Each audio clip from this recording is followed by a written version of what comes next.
తొర్రూరు పట్టణ కేంద్రంలో అర్హులైన నిరుపేదలకు డబుల్ బెడ్రూమ్ ఇండ్లు పంపిణీ చేయాలని సిపిఎం పార్టీ నాయకులపై దుష్ప్రచారం చేస్తే సహించదలేదని సిపిఎం పార్టీ బహిరంగ చర్చకు సిద్ధమని పట్టణ కేంద్రంలోని గోపాలగిరి రోడ్డు పక్కన నిర్మాణం పూర్తయిన డబుల్ బెడ్రూమ్ ఇళ్లు అర్హులైన నిరుపేదలకు ఇవ్వాలని సిపిఎం పార్టీ నాయకులు డిమాండ్ చేశారు.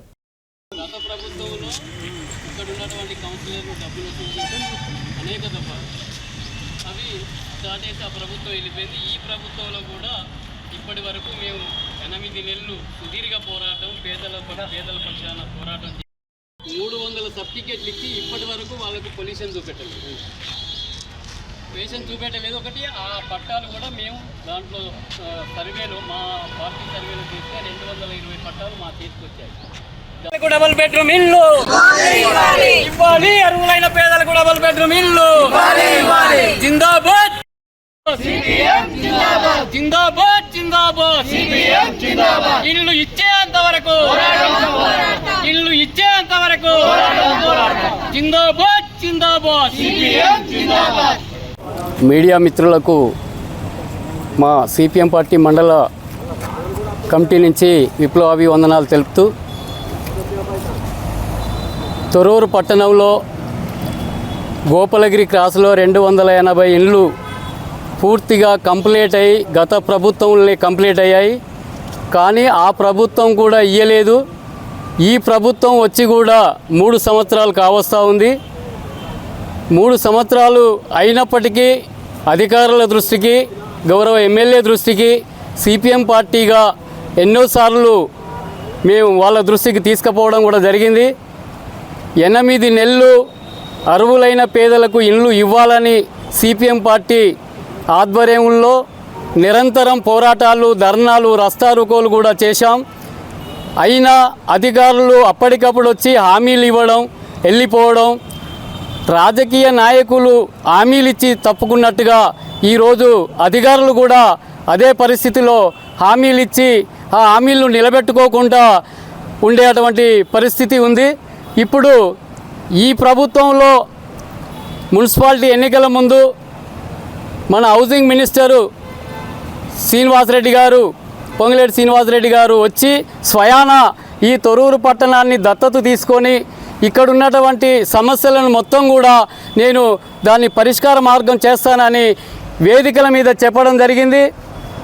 అట్లాగే ఈ తొర్రూరు పట్టణానికి ఎన్ని అభివృద్ధి కార్యక్రమాలు చేసిండో అది వాళ్ళే చెప్పాలి. ఒకటి, అర్హులైన పేదలకు ఇండ్లు ఇవ్వమని సిపిఎం పార్టీగా మేము చెప్తా ఉన్నాం. ఇప్పుడు ఇక్కడ ఉన్నటువంటి కౌన్సిలర్గా గెలిచిన వాళ్ళు ఒక్కొక్క వార్డుకు 16 ఇండ్లు మాకు ఇచ్చింది మేడం, మేము పేర్లు రాశాము అని జనాన్ని తికుమకు చేస్తూ వాళ్ళ దగ్గర లావాదేవీల కోసం ప్రయత్నాలు చేస్తూ ఉన్నారు. అది మాకు ఈ లోకల్లో జరిగే ప్రచారంలో మాకు వినబడ్డది అది. అందుకని దాంట్లో భాగంగా వాళ్ళు మళ్ళీ సిపిఎం పార్టీ వాళ్ళే ఈ 8 నెలల కాలంలో డబ్బులు వసూలు చేసిరని వాళ్ళు మా మీద అభాండాలు వేస్తూ ఉన్నారు. ఒకవేళ అదే కనుక కరెక్ట్ అయితే ఆ ప్రజాప్రతినిధులకు, ఆ కాంగ్రెస్ పార్టీ నాయకులకు మేము సవాళ్ళు విసురుతూ ఉన్నాం. సిపిఎం పార్టీగా ఒక్కరోజు కానీ 8 నెలల పోరాటంలో ₹1 కనుక ఎక్కడన్నా మా లీడరే కానీ మా కార్యకర్త ఆశిస్తే మేము ప్రజావేదికకు బహిరంగ చర్చకు సిద్ధం అని మేము సిపిఎం పార్టీగా హెచ్చరిస్తూ ఉన్నాం. వాళ్ళు ఏ టైం పెట్టినా, ఎక్కడ ప్లేస్ పెట్టినా మేము బహిరంగ చర్చకు సిద్ధం.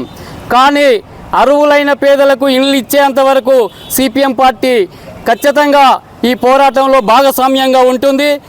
ఎన్ని బెదిరింపులు చేసినా, ఎన్ని అక్రమ కేసులు పెట్టినా సిపిఎం పార్టీ భయపడదు అని మేము ఈ సందర్భంగా చెప్పదలుచుకున్నాం. ఇంకొకటి కూడా ఈ విషయం ఏంటంటే, మేము 8 నెలల కాల పోరాటంలో 25 రోజులు జైలు శిక్ష కూడా అనుభవించాం. కానీ సిపిఎం పార్టీకి 10 ఇండ్లు, 20 ఇండ్లు ఇచ్చాం, మిగతా ఇండ్లు మాకు ఇచ్చారు, మేము ఎంపిక చేస్తూ ఉన్నామని ప్రచారం మాత్రం మానుకోవాలి. ఎందుకు ఈ విషయం చెప్తా ఉన్నామంటే, సిపిఎం పార్టీ 10 ఇండ్లు, 20 ఇండ్ల కోసం పోరాటం చేయలేదు. ఇక్కడ తొర్రూరు పట్టణంలో 10 ఏళ్ళు, 20 ఏళ్ళ నుంచి అనాథగా ఇండ్లు లేని లబ్ధిదారులు జీవిస్తూ ఉన్నారు. వాళ్ళ కోసం ఇల్లు ఇవ్వాలని సిపిఎం పార్టీ పోరాటం చేసిందే తప్ప డబ్బుల కోసం ఆశించలేదు. ఒకవేళ అదే గనక మీరు ప్రచారం చేయదలుచుకుంటే మేము ఈ మీడియా సందర్భంగా మేము ఒకటే సవాల్ విసురుతాం.